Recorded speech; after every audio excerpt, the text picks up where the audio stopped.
Class 8वीं chapter 5 Akbari लोटा।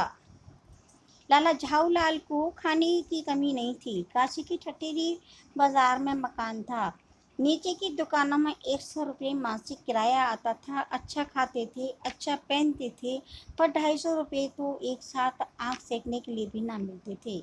इसलिए जब उनकी पत्नी ने एक दिन एक 250 रुपये की मांग पेश कर दी, तब उनका जी एक बार फिर जोर से सनसनाया और फिर बैठ गया।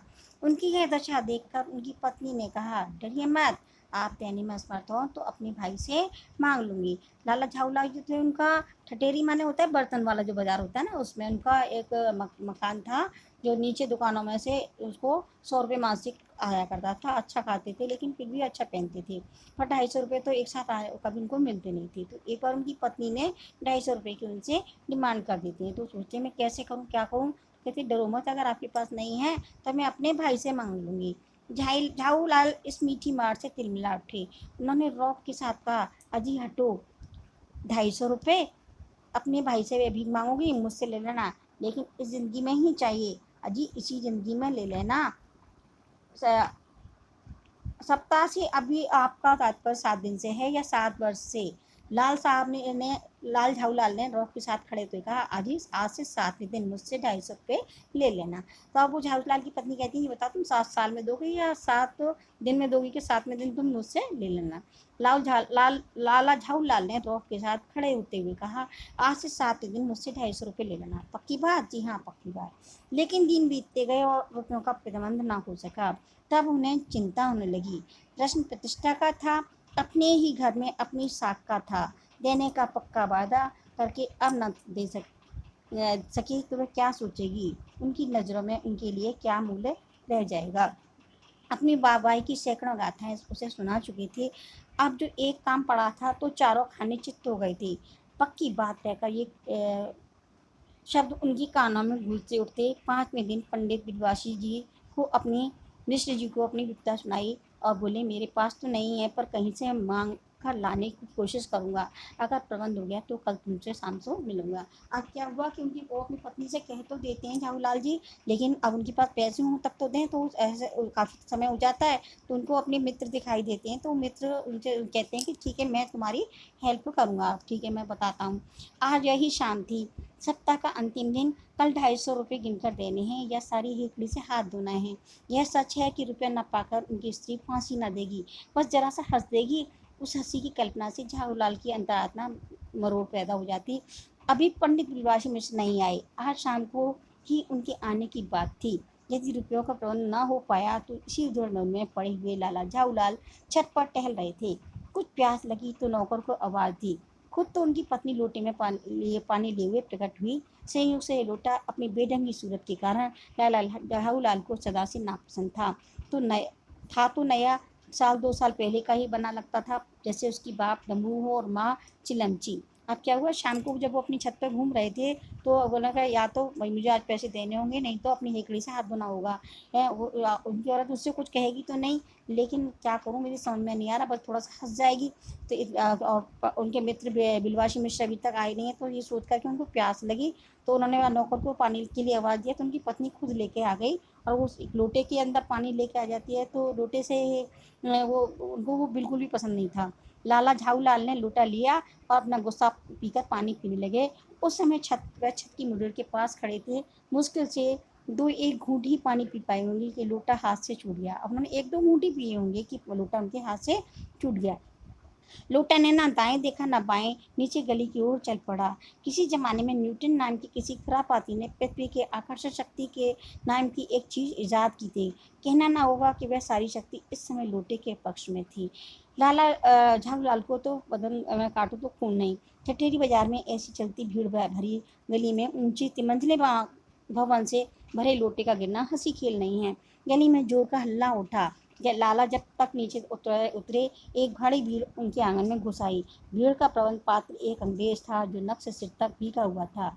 उसके पास अपराधी लोटे को देखकर लाला फौरन बस समझ गए। अंग्रेज को जब मालूम हुआ कि लाला झाऊलाल लोटे के मालिक हैं तो उसने अपना मुंह खुला छोड़ दिया। लाला को जब इस बात का पता चला तो अंग्रेजी में भाषा में गालियों का ऐसा प्रकांड कोश भी है।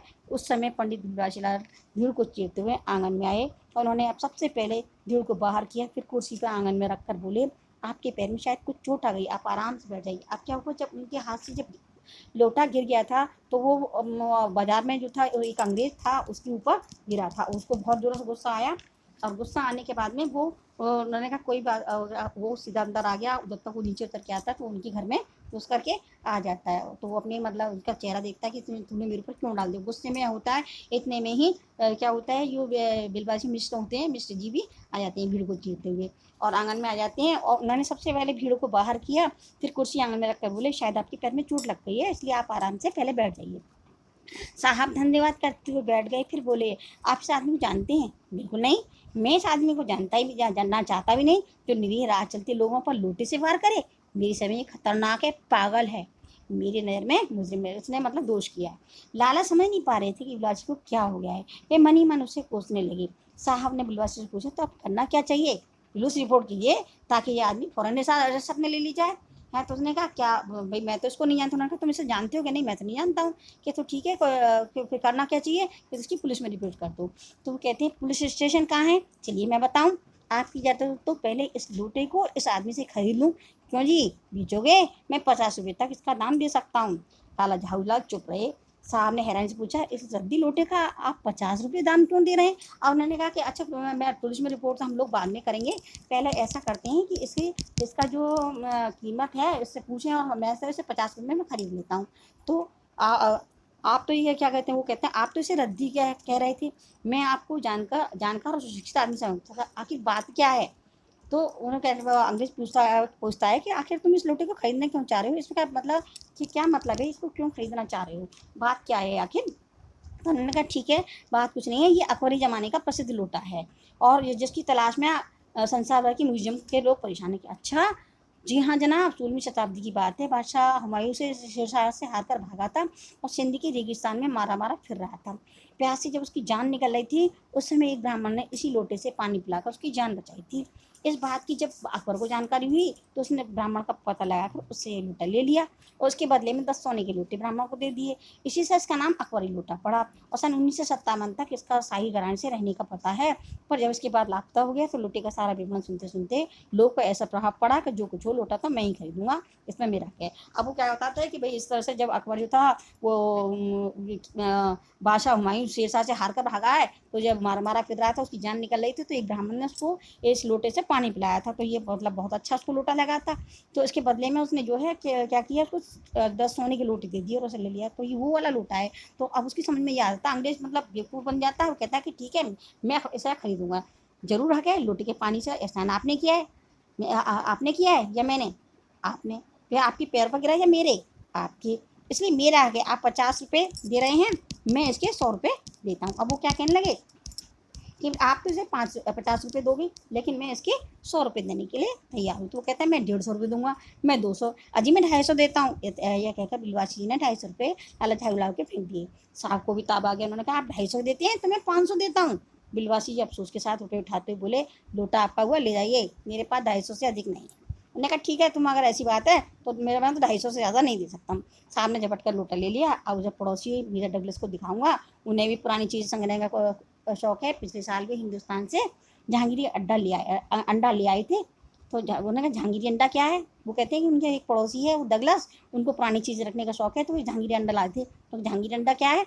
आप जानती हो, एक कबूतर ने नूरजहाँ से जहांगीर का प्रेम कराया था। जहांगीर के पूछने पर कि मेरा एक कबूतर तुमने कैसे उड़ जाने दिया, नूरजहाँ ने इस प्रश्न के उत्तर में दूसरे कबूतर को भी उड़ाकर दिखा दिया था और बताया कि ऐसे नूरजहाँ के इस भोलेपन पर जहांगीर दिलो जान से न्यौछावर हो गए और उसने इस कबूतर को के अंडे को बड़े जतन से एक हांडी में रख दिया। बाद में यही अंडा जहांगीरी अंडे के नाम से प्रसिद्ध हुआ। इसी को मीरा डगलस ने दिल्ली में एक सज्जन से 300 रुपये में खरीदा था।